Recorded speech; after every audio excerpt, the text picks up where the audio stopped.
got off the train. It was about 7 hours. So we're gonna go walk to our apartment. That train was fast. The train was very fast, and the views were incredible.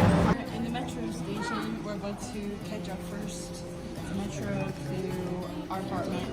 There's a couple more other ones we have to catch, but we're trying to navigate a new metro in a new country, so starting it all over again.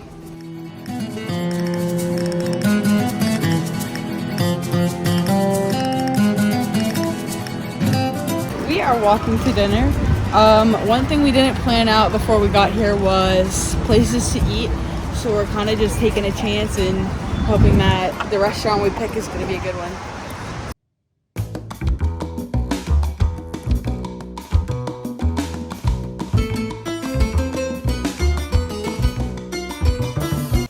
Alright, well, we are back in our apartment. We went to dinner. We found a Chinese place. And I had to practice my Spanish because neither of the waiters spoke English, but it was all good. The food was pretty good. And then we went to a supermarket and we got a couple of necessities, like coffee, but we also got European ice cream, which tastes a little bit different from the US. This is Haagen-Dazs, but it tastes almost like fresher, but it is good. So we're about to call it a night. Tomorrow we're going to Park Güell and la Sagrada Familia. So it's gonna be a busy day tomorrow.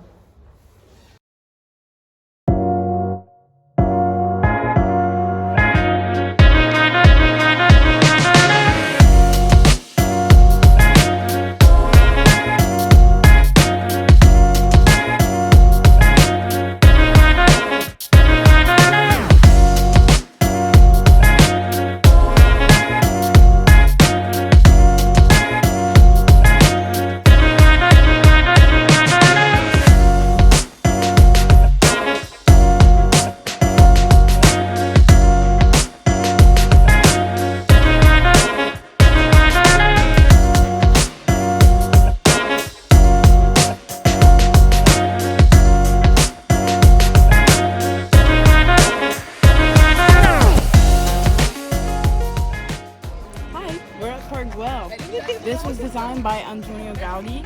And then over in that direction towards the coast, you can see La Sagrada Familia. It's a huge church that was also designed by Gaudi, and it's been under construction for over 100 years.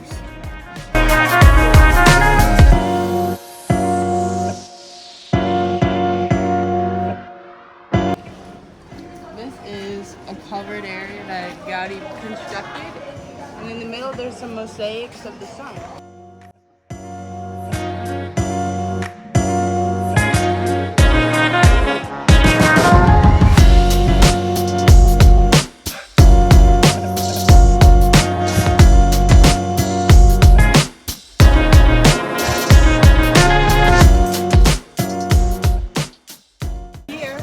A public school in the middle of Park Güell.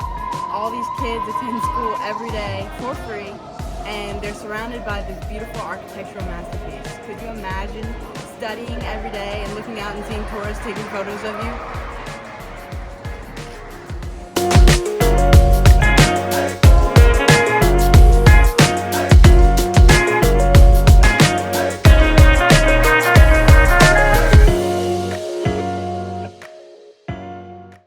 We're here at La Sagrada Familia.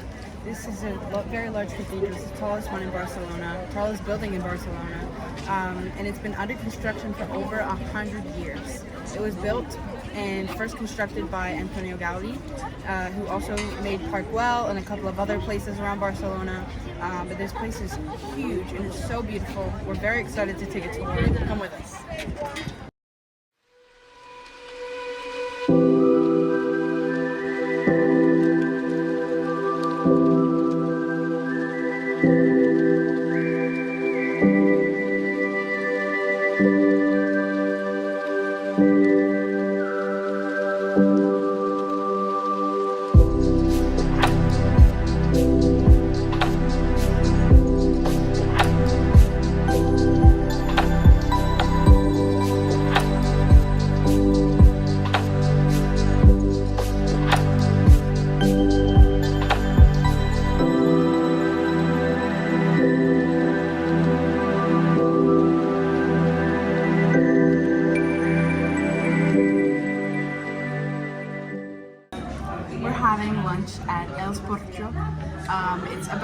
4:30, which is typically when a lot of Spaniards have their lunch. They eat it pretty later in the day. So I just got served my Coke, and I learned that they put lemons in their Coke in Europe, which I honestly didn't know about. I think that's really interesting. Chicken? It tastes better. I like it like this. We're having some croquetas. We got 2 with seafood and 2 with chicken, so and we'll see how it tastes. I got the seafood croquetas, and they're delicious. They're so good.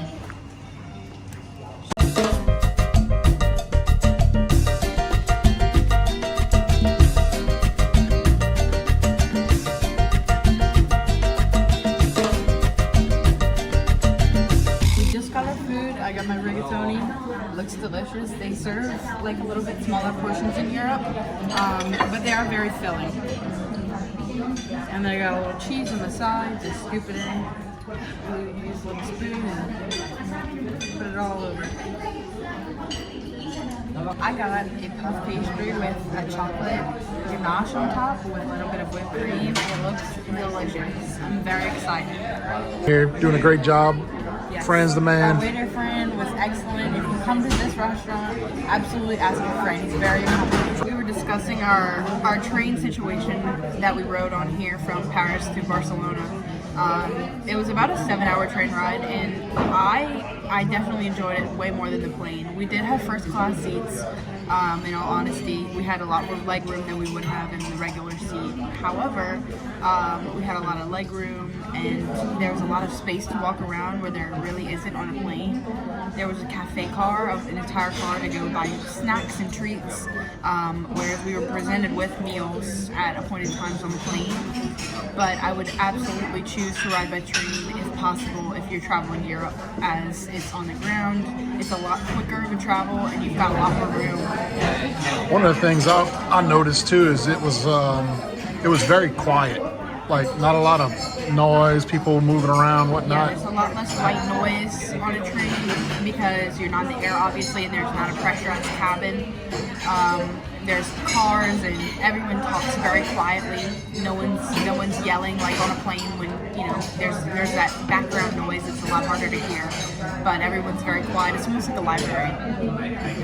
Overall, our lunch at El Ponchos was delicious. We absolutely recommend it to anybody who's coming to Barcelona. We interrupt this program to bring you a special report. Eating at Burger King with Thomas. Welcome to Thomas Time. Welcome to Thomas Time.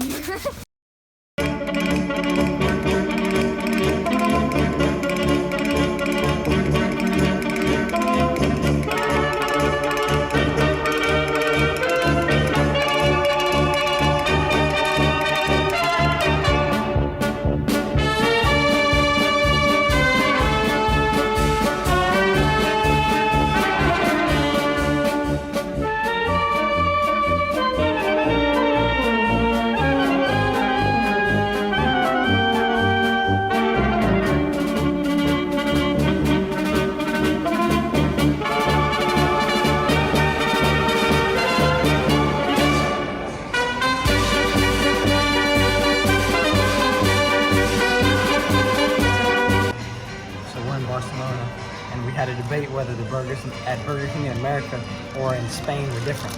So we're here to try out.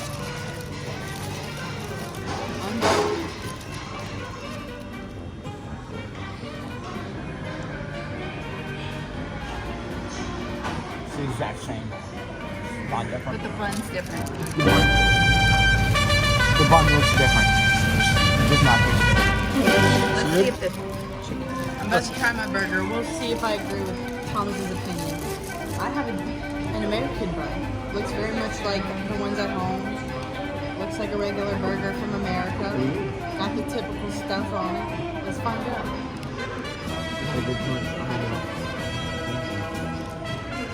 He's right. That's a good old American burger.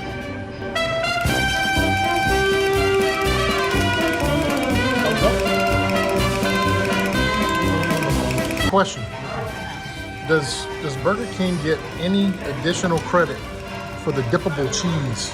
The dippable cheese, the cheese sauce. The cheese sauce. We need that in America. Dippable cheese.